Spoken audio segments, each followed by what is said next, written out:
हो गया है एगो छमिया हो काले मोके सारा दुनिया ओकर से मोके काले पाछल कहना कोई दीवाना पागल कहना कोई तो मोके का छाल कहना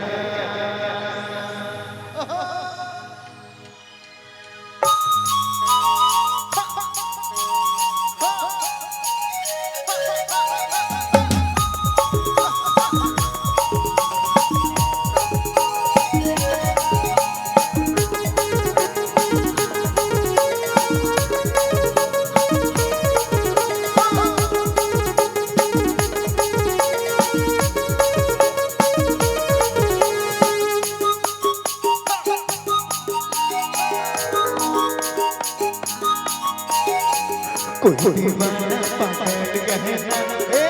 कोई तो मोके का छाल कहना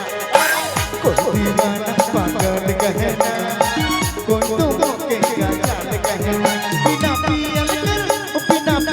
कर मोके माताल कहना कोई दीवाना पागल कहना कोई तो मोके का छाल कहना कोई दीवाना पागल कहना कोई तो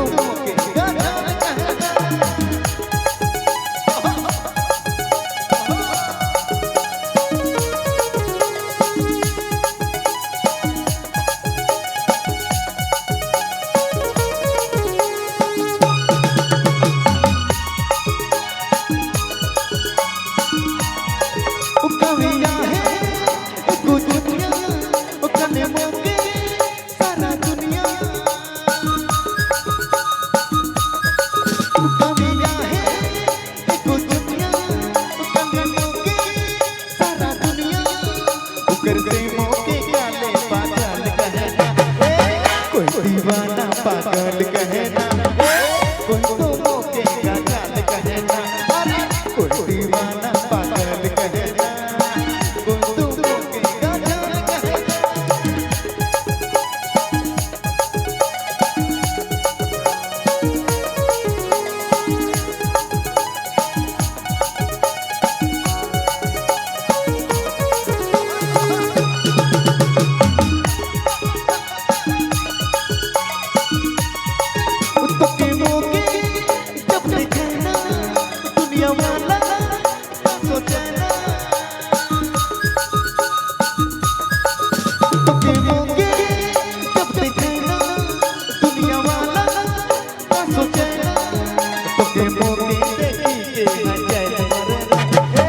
कोई दीवाना पागल कहना कोई तो मोके का छाल कहना कोई दीवाना पागल कहना कोई तो मोके का छाल कहना बिना पियल कर मोके माताल कहना कोई दीवाना पागल कहना कोई तो मोके का